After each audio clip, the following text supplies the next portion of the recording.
할렐루야. 만약에 경찰이 공원을 폐쇄하지 않았다면 어떻게 됐을까? 제가 아마 고민을 무지하게 했을 겁니다. 그리고 아마 강행군을 했을 것 같아. 그러면 여러분, 날씨가 이런데 위험하죠. 미끄럽고. 하나님께서 어떻게 또 범죄, 이 크라임 씬이 이게 굉장히 심각한 거거든요. 그 범죄 조사 때문에 공원을 폐쇄한다는 연락을 밤에 받고 고민을 많이 했는데, 하나님께서는 우리들에게 더 좋은 것으로 허락해 주신 줄로 믿습니다. 장소가 중요한 게 아니죠. 여기서 많이들 참석하셔서 좋은 시간 가지시기를 바랍니다. 갈라디아서 6장 7절 한 절 말씀입니다.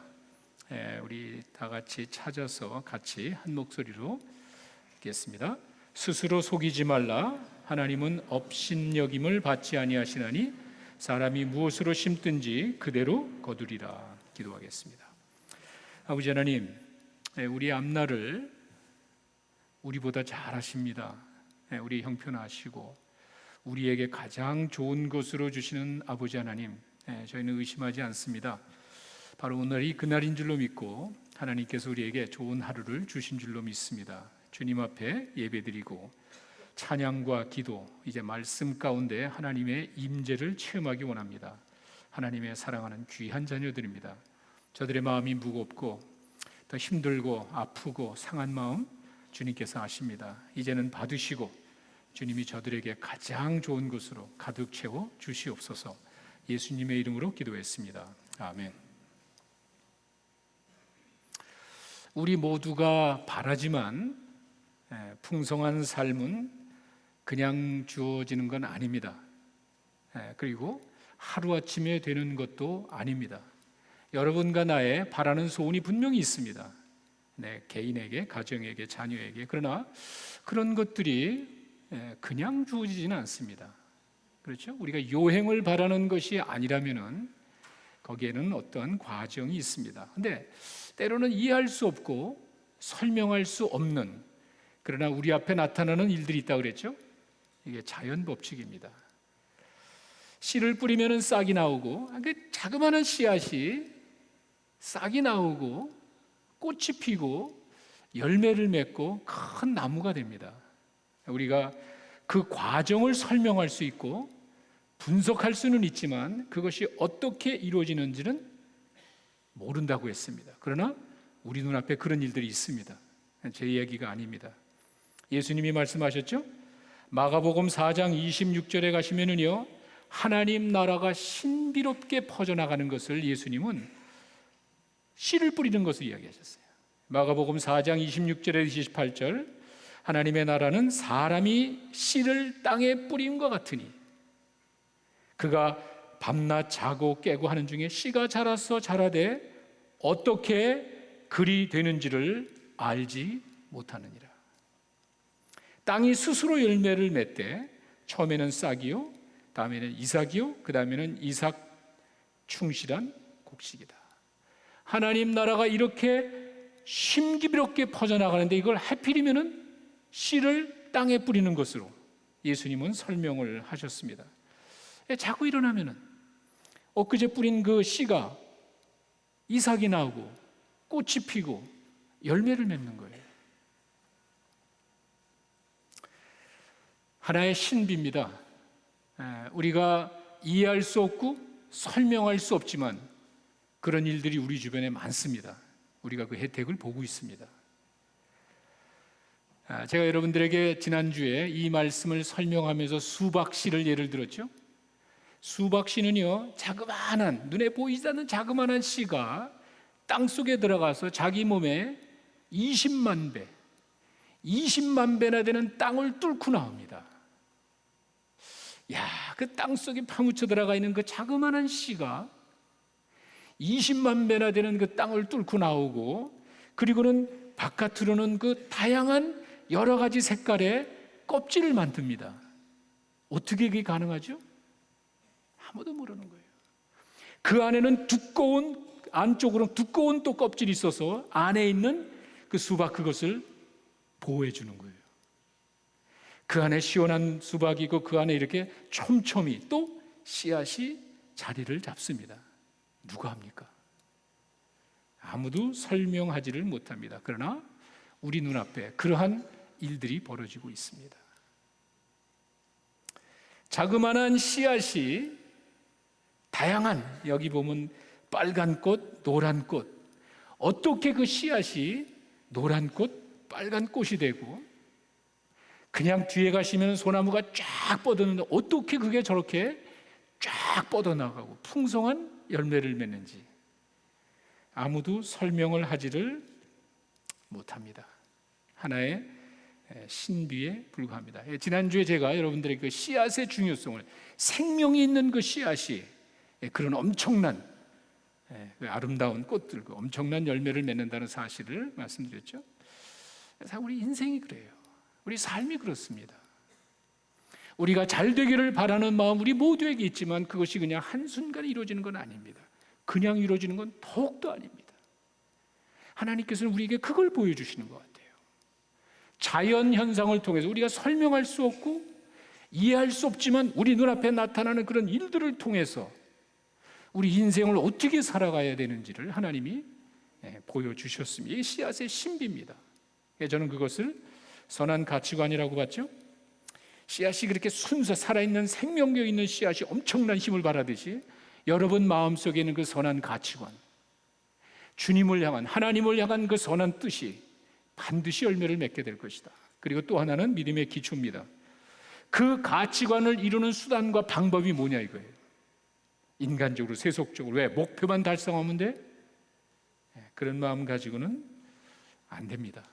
우리의 믿음의 순수한 기초가 예수 그리스도로 자리를 잡을 때 주님께서 여러분들의 인생을 책임져 주실 줄로 믿습니다. 오늘은 두 번째입니다. 씨앗의 신비가 있었고요. 오늘은 씨를 뿌려야 됩니다. 제가 아주 오래전으로 생각납니다. 국민학교 다닐 때입니다. 한 45년, 하여튼 오래됐습니다. 그때 식목일이라는 게 있어서 지금도 있는 것 같아요. 근데 식목일 때는요, 학생들이 수업을 안 하고 전체가, 우리 학교만이 그런 게 아니라 제가 알기로는 서울 나라 전체가 밖에 나가서 나무를 심었습니다. 지금도 이렇게 부분적으로는 하는 것 같아요. 그러나 그때는요, 전국적으로 나무를 심었습니다. 왜 그런지 아세요? 산에 나무가 없었어요. 산에 나무가 없었어요. 산이라고 봐야 민둥산입니다. 민둥산. 동네 근처에 있는 산에 가면은요, 나무가 거의 없습니다. 이렇게 꼬부라진 소나무 몇 개 빼놓고 그냥 허벌판이에요. 왜 그렇죠? 우리가 갖다 떼는 거예요. 밥을 하려니까 장작을 해야죠. 그 연료가 어디 있습니까? 연탄이 나오기 전이고요, 석유가 나오기 전입니다. 연료가 없습니다. 산에 가서 나무를 해다가 밥을 했고요, 겨울이면 그 추운 겨를 어떻게 냅니까? 장작을 패다가 쌓아놓고요, 그 장작을 떼서 방을 난방으로 따뜻하게 썼어요. 난방으로 썼어요. 따뜻하게. 그래야 됐습니다. 그러니 그 동네 사람들이 다 가서 산에서 나무를 하니 그 나무가 어디 갑니까? 그래서 산에 나무가 없기 때문에 수시로 이러면 안 되겠다 해가지고 나무를 심때, 특별히 식목일에는 전국적으로 가서 나무를 심었던 그런 기억이 납니다. 그때 저희들 나무를 심으면서 이 나무가 열매를 맺고 커서 우리 다음, 이런 생각한 사람 하나도 없습니다. 왜? 공부 안 하니까 좋긴 좋지만 이거 해서 뭐하나 싶은 마음을 가지고 그냥 할 수 없이 가가지고 그냥 심어놓은 거예요. 저는요, 지금 한국을 가서 우리 주변의 그 아름다운 수목은 바로 그때 그거 같아요.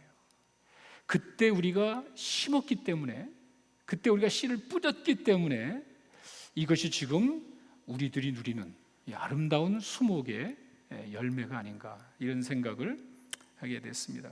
지금 당장은 얻을 수가 없습니다. 농부가 열매를 맺기 위해서 씨를 뿌리고 거기서 아무리 노력을 하고 땅을 치고 비료를 준다 그래도 그 다음날 열매 나오는 게 아니에요. 농부는 그렇게 하지 않습니다. 농부의 마음에는요, 한 가지, 땅은 거짓말하지 않는다. 그거 하나입니다. 어떻게 씨가 그렇게 이삭을 내고 열매를 맺는지는 모릅니다. 그건 설명을 못하는 거예요. 그러나 농부는 딱 한 가지는 분명합니다. 땅은 거짓말하지 않아. 그렇다고 콘크리트 바닥에다가 씨를 뿌리겠습니까? 돌짝밭에다가 씨를 뿌리겠습니까? 그게 아니죠. 내가 뿌리는 그 땅에 씨를 뿌리면은요, 반드시 땅은 거짓말하지 않아. 열매를 맺는다는 그 사실 하나를 믿고 농부는 씨를 뿌리는 거예요. 그리고 기다리는 거예요. 자연 법칙이에요. 거기에는 아무런 문제가 없습니다. 그것이 잘못됐다고 이야기할 사람 하나도 없습니다. 그렇게 우리는 열매를 보고 있습니다. 우리 인생도 마찬가지예요. 하나님께서는 우리 믿음의 조상들을 통해서 그걸 보여주신 것 같습니다. 아브라함이 이제 하나님이 부르셨을 때 순종하며 나갔죠.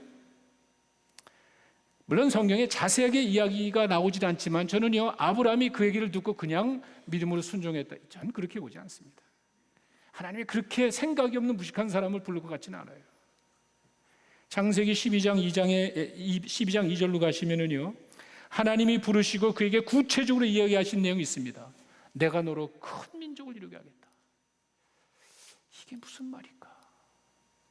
내 자녀를 많이 준다. 이게 도대체 큰 민족을 이룬다는 게 무슨 말일까? 나한테 복을 줄게. 어떤 복을 준다는 거예요? 어떤 복을? 그런 이야기가 성경에는 없습니다. 내 이름을 창대하게 하겠다. 또 어떻게 내 이름이, 이게 무슨, 그 의미는 알겠지만 이게 어떻게 이루어질 거라는, 가만히 있으면 어떻게 내 이름이 세계 만방에 퍼져, 어떻게 이게 가능할까? 이런 생각을 안 했을까요? 그리고는 마지막으로 너는 복이 될 것이다. 복의 근원이 될 것이라는 사실을 이야기를 해줬습니다. 그런데 구체적으로 자세히 설명해 주시지를 않았습니다. 네가 믿고 네 고향 친척을 떠나면은 너는 큰 민족을 이룰 것이고, 너는 내 이름이 창대하게 될 것이고, 내가 복을 줄 것이고, 복의 근원이 될 것이고, 하나님이 그런 약속을 하셨을 때 아브라함이 그것을 다 깨닫고 이해하고, 맞아, 하나님이 큰 민족을 이룬다는 게 이런 말일 거야, 복을 준다는 게 아마 이런 걸 거야, 이름을 창대, 맞아, 이거야, 복의 근원, 맞아, 그거야, 이해하고 간 것 같지는 않습니다. 아브라함이 고민을 많이 했을 겁니다. 저는 그렇게 봅니다. 그 내용이 나와 있지 않지만 어떻게 저런 얘기를 듣고 내 고향을 어떻게 이걸 한순간에 버리고 갑니까? 히브리서 기자는 뭐랬는지 아세요? 아브라함이 떠날 때 갈 바를 모르고 떠났답니다. 내가 어디로 가야 되는지도 알려주시지 않았습니다. 언제 복을 주신다는 말도 없습니다. 어떤 복을 주신다는 말은 더욱이 없습니다. 그냥 갔습니다. 저는 그 과정에 아브라함이 생각을 많이 했다고 봅니다. 그래서 성경은 아브라함이 떠날 때 갈 바를 모르고 떠났대요. 야, 이건 보통 고민하는 것이 아니에요. 씨는 그렇게 뿌리는 거예요.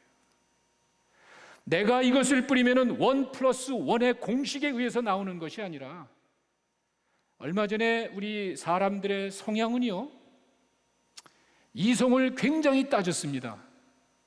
내가 이해하고 판단되지 않으면 사람들이 안 믿었습니다.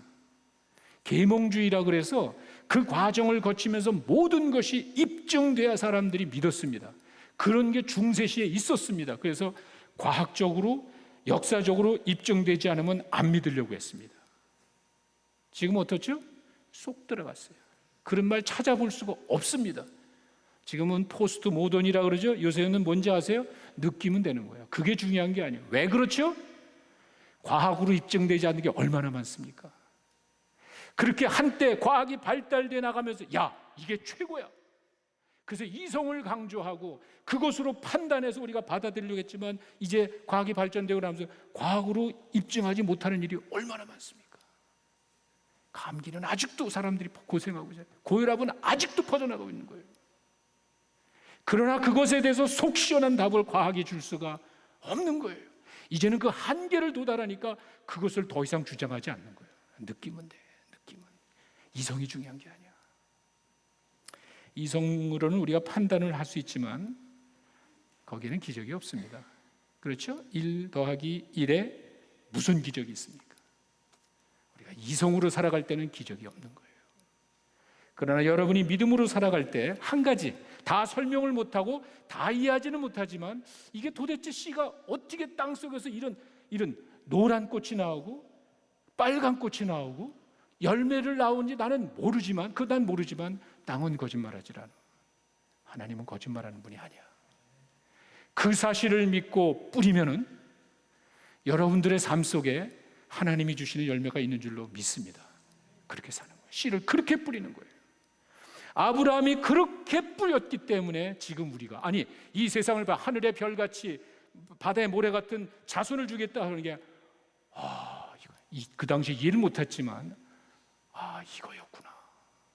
씨는 그렇게 뿌리는 거예요. 내가 알고 깨닫고 나가는 게 아닙니다. 그러나 한 가지는 분명합니다. 땅은 거짓말하지 않습니다. 그 사실을 믿고 뿌렸을 때 그 가운데 열매를 맺는 거예요. 땅이 스스로 열매를 맺는 거예요. 여러분이 믿음으로 뿌리면 하나님이 스스로 그 가운데 역사해 주실 줄로 믿습니다. 씨를 뿌리지도 않고 기다리는 게 있잖아요. 콩을 씹어놓고 팥을 기다리는 경우가 있잖아요. 모순된 게 있잖아요. 우리들의 삶 속에 이와 같이 이해할 수 없고 설명할 수 없지만 이루어져가는 그 신비로운 자연의 법칙, 하나님 우리에게 보여주신 거예요. 왜? 하나님이 그렇게 우리를 통해서 역사해 주시는 거예요. 복음의 씨앗이 그렇게 뿌려졌습니다. 빌립보서 2장 13절에 가시면은요, 이런 말이 있습니다. 하나님께서 우리 각 사람에게 뜻을 두고 행하신다는 건데, 이 말씀도 여러분 한번 잘 생각해 보세요. 너희 안에 행하시는 이는 하나님이시니. 여러분 이거 믿으십니까? 정말 제가 묻습니다. 여러분, 너희 안에 행하시는 분이 하나님이, 내 안에 지금 나의 삶을 인도하시는 분이 하나님이라는 사실을 여러분 믿습니까? 신비로운 거예요. 나는 지금 가슴이 아파요. 나는 지금 너무도 슬퍼요. 안타까워요. 그런데 그 일을 행하시는 분이 하나님이시래. 야, 이건 굉장한 거예요. 하나님이시니 자기의 기쁘신 뜻을 이루하여 너희에게 소원을 두고 행하시는 거예요. 이해할 수 없지만, 설명할 수 없지만, 지금 내가 당하는 이 과정이 하나님이 내 안에 뜻을 두고 행하시는 과정이래. 이걸 누가 이해를 하겠습니까? 이성으로? 어림도 없죠. 그러나 하나님의 말씀을 믿고 나아가는 여러분들에게는 여러분 가운데 심어진 하나님의 뜻이 반드시 이루어질 줄로 믿습니다. 제가 여러분 증거를 하나 드리겠습니다. 여러분 안디옥 교회에 대해서 잘 아시죠? 안디옥 교회는 이방 교회입니다. 모든 성전이 있고 사도들이 있었고 모든 것이 준비되어 있는 예루살렘이 아니라 이방 지역에 예루살렘 사도들이 가서 말씀을 전했는데, 거기서 그 사람들이 그리스도인이라고 인정을 받습니다. 이 사람들은 진짜 크리스찬들이야. 하나님의 말씀을 배운 안디옥 교인들이 그리스도인이라고 인정을 받습니다. 거기에 뜻이 있는 거예요. 그냥 그들이 크리스찬이라고 최초로 크리스찬 인정, 그걸로 끝나는 게 아니에요. 사도행전 11장 26절에 이제 그들이 1년 동안 열심히 배워가지고 인정받았다는 내용이 나오죠. 근데 보세요. 27절. 그때에. 그렇게 그들이 하나님의 말씀을 통해서 인정받은 그때에 무슨 일이 일어났습니까? 유대 지방에 이제 사람들이 내려왔는데, 예루살렘을 말하죠. 유대 지방에 흉년이 들어서 어려움을 겪는다는 이야기를 들었습니다. 그때 안디옥 교인들이 어떻게 했죠? 부조금을 걷어서 보내줬습니다. 뭘 말하죠? 그들의 믿음을 실천한 거예요. 이들이 하나님의 말씀을 통해서 인정받고요. 이방에서 이방 사람이 예수를 본 적도 없습니다. 그러나 그 말씀을 통해서 깨닫는, 예수가 이런 사람인데, 예수 이런 사람인데, 이 사람들 보니까 바로 그런 것 같아라고 인정을 받았을 때요, 그들은 그들의 믿음을 실천합니다. 내가 하나님의 말씀을 통해서 말씀이 내 삶 속에 들어왔을 때 실천하는 거예요. 그래서 이 사람들이 부조금을 걷어가지고 유대에 있는 형제들에게 갖다 줬습니다. 뭘 말하죠? 그들의 믿음이 실천되어진 거예요. 뿌린 거예요. 그러고 나서 13장으로 가면은 13장 1절 3절에 여러분 잘 아시는 최초의 선교사 파송이 일어납니다. 그래서 인정받은 거예요. 안디옥 교회가 그냥 선교사를 파송하고, 안디옥 교회가 그냥 그리스도인을 인정받은 게 아니에요.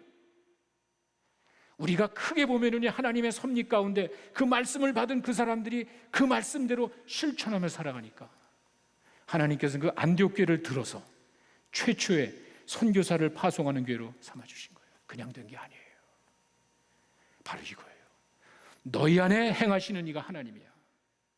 이렇게 안디옥 교인들이 그리스도인이라고 인정받고 그들의 믿음을 실천할 때 하나님은 더 큰 계획을 가지고 계신 거예요.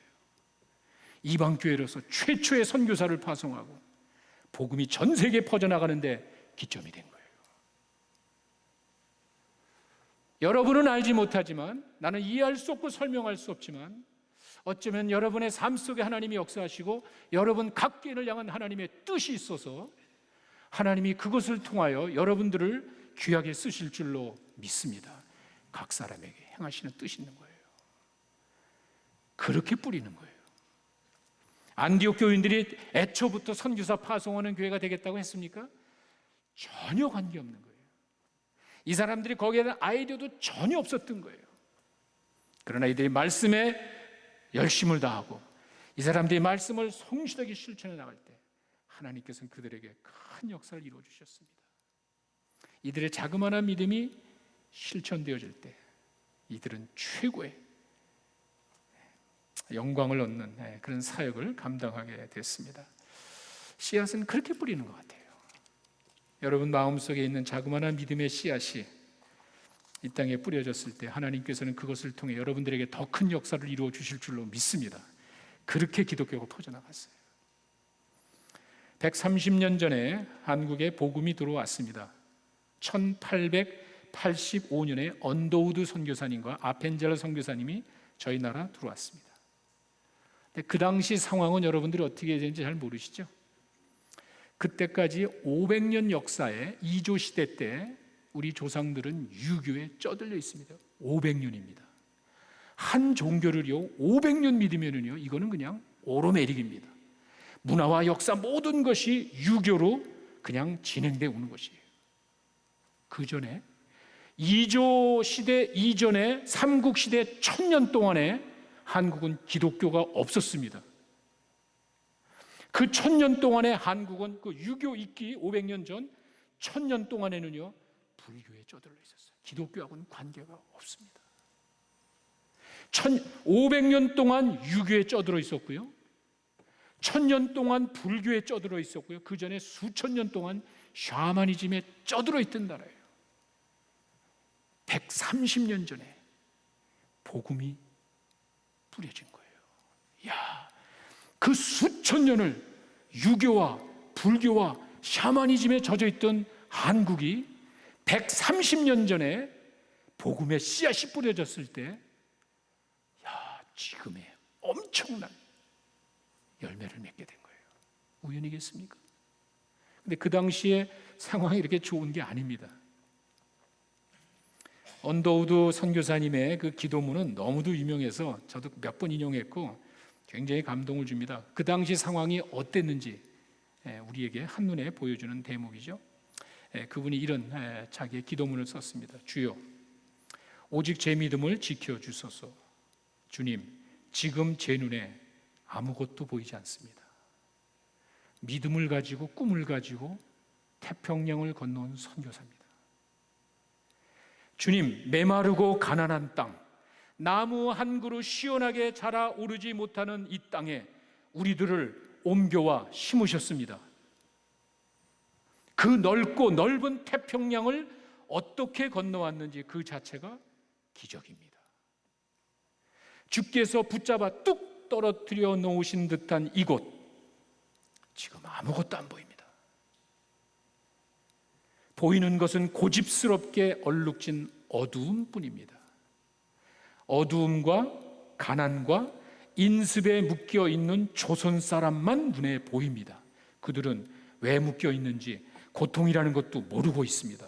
고통인 줄 모르는 그들에게 고통을 벗겨주겠다고 하면은 의심하고 화부터 냅니다. 조선 사람들의 마음이 보이지 않습니다. 이 나라 조정 관리들의 마음도 알 길이 없습니다. 조선의 마음이 보이질 않습니다. 그리고 저희가 해야 될 일이 보이지를 않습니다. 그러나 주님 순종하겠습니다. 겸손하게 순종할 때 주께서 일을 시작하시고 그 하시는 일을 우리의 영적인 눈으로 볼 수 있는 날이 올 줄로 우리는 믿고 있습니다. 믿음은 바라는 것들의 실상이요 보지 못하는 것들의 증거라고 하셨습니다. 이 말씀을 따라 조선의 앞날을 볼 수 있게 하여 주시옵소서. 지금 우리가 서양 귀신, 양귀자라고 손가락질을 받고 있지만 자신들과 우리 영혼이 하나가 됨을, 하나님 나라의 백성이 하나가 되었다는 사실을 알고 눈물로 기뻐할 날이 올 줄로 믿습니다. 학교도 없고 의심과 경계와 멸시와 천대만이 가득한 곳이지만 머지않아 이곳에 은총의 땅이 이루어지리라 믿습니다. 주님, 제 마음을 지켜주소서. 이렇게 씨를 뿌리는 거예요. 내가 알고 깨닫고 뿌리는 게 아니었어요. 아브라함이 다 알고 간 게 아니었어요. 안디옥 교인들이 자기들이 선교사 파송할 거 몰랐어요. 언더우드 선교사님 이곳에 와서 익사이팅한 게 아니었어요. 아무것도 보이지 않았어요. 그런데 뿌렸습니다. 약 130년 전에 이렇게 뿌린 씨앗이 우리가 열매를 보는 거예요. 이렇게 우리가 예수 믿고 있는 거예요. 씨를 뿌려야 합니다. 그래야 우리는 거둘 수가 있습니다. 씨를 뿌릴 때 대개 두 가지 원리를 사람들은 이야기합니다. 오늘 본문에 나와 있는 말씀이죠. 본문의 말씀을 보시면은요, 이렇게 되어 있습니다. 속이지 말라. 하나님은 업심여김을 받지 아니하시니 사람이 무엇으로 심든지 그대로 거두리라. 씨를 뿌릴 때는요, 한 가지 분명합니다. 심은 대로 걷습니다. 여기에 무슨 신경이에요? 심으면 걷는 거 아니에요? 너무도 당연한 이야기 아닙니까? 그런데 왜 7절 앞에 속이지 말아라, 하나님은 업심여김을 이런 이야기를 왜 하는 거죠? 8절 때문에, 8절 때문에, 그 다음 절 때문에 그래요. 그 다음 절에 자기의 육체를 위하여 심는 자는 육체로부터 썩어질 것을 거두고 성령을 위하여 심는 자는 성령으로부터 영생을 거두게 될 것이다. 새로운 게 뭐가 있습니까? 우리는 씨앗의 신비를 다 아는 거예요. 씨앗이 제대로 되면 열매 맺는 거예요. 씨앗이 잘못되면 열매가 없는 거예요. 뻔한 이야기예요. 내 육체를 위해, 이게 뭐 어려운 이야기가 아니죠. 세상 욕심대로 살면은요, 헛된 거를 걷게 돼 있어. 그러나 너희들이 좀 선한 것을 심으면은 좋은 걸 이건 새로운 게 하나도 없는 거예요. 근데 스스로 속고 있단 말이에요. 이런 자연의 법칙을 어린아이도 다 아는데 이것을 모르고 스스로 속고 있단 말이에요. 심지도 않고 요행이나 바라고 더러운 것을 심어놓고 썩어질 것을 심어놓고 어떻게 잘 되기를 바라지 않나. 속지 마세요. 하나님은 자연 법칙을 통해서 우리에게 가르치시는 거예요. 땅은 거짓말하지 않습니다. 하나님도 거짓말하지 않습니다. 여러분들이 심으면은 반드시 거둘 날이 올 줄로 믿습니다. 또 한 가지는 멀리 보고 씨를 뿌려야 됩니다. 아무리 조급하다 그래도 그것은 그냥 이루어지는 게 아닙니다. 내가 그만큼 조급하면은 빨리 심으면 되는 거예요. 그걸 따르셔야 돼요. 그저 내가 급하기 때문에 현재 받을 것만 생각하지 않고 내가 급하면은 빨리 심으세요. 자연 법칙입니다. 아무리 심어놓고 그 앞에서 기도를, 철야 기도를 다 하고 거기다 씨를, 비료를 막 갖다 퍼본다고 그 다음날 열매 나오는 게 아니에요. 그렇게 하는 사람들이 있잖아요. 탈무드에 나오는 이야기입니다. 로마의 하두리아누스라는 황제가 시차를 가다가 유대인 나이 많은 할아버지를 이제 봤습니다. 뭐 하시나 봤더니 나무를 심고 있어요. 몇 살인가 봤더니 100살이에요. 100세가 넘으신 할아버지가 나무를 심으니까 이 황제가 묻습니다. 젊었을 때 심어야 열매를 얻을 텐데 지금 무화과 나무를 심으면 어떻게 하시려고 합니까? 이렇게 황제가 물었을 때 그 노인이 대답합니다. 내 나이 100세지만 나는 미래를 보고 심는 겁니다. 나의 조상들이 나를 위해 심었던 것처럼 나도 내 자녀와 후손을 위해서 심고 있는 겁니다. 이렇게 심으셔야 돼요. 내가 뿌리고 내가 거두려는 조급한 마음에서 뿌리는 것이 아니라 내가 받았기 때문에, 내가 지금 그 혜택을 누리고 있기 때문에 누군가를 위해서 심는 거예요. 하나님을 위해서 심는 거예요. 멀리 보고 심는 거예요. 그러면 반드시 거둘 날이 올 줄로 믿습니다. 식목일에 뭣도 모르고 심어놨는데 지금 눈앞에 있잖아요. 내가 아무런 생각도 없이 무조건 심었더니 걷잖아요. 이것이 먼 훗날에 열매가 되잖아요. 이렇게 심는 거예요. 씨를 뿌려야 되는 거예요. 자연은 거짓말이 없습니다. 하나님도 거짓말이 없습니다. 심은 대로 걷고 반드시 먼 훗날 거두게 되어 있습니다. 여러분들의 믿음의 씨앗이 하나님이 함께 하셔서 좋은 열매 맺을 날이 반드시 돌아올 줄로 믿습니다. 기도하겠습니다. 아버지 하나님 감사합니다. 어리석은 저희들 말씀을 통하여 깨닫게 하시고 자연에 돌아가는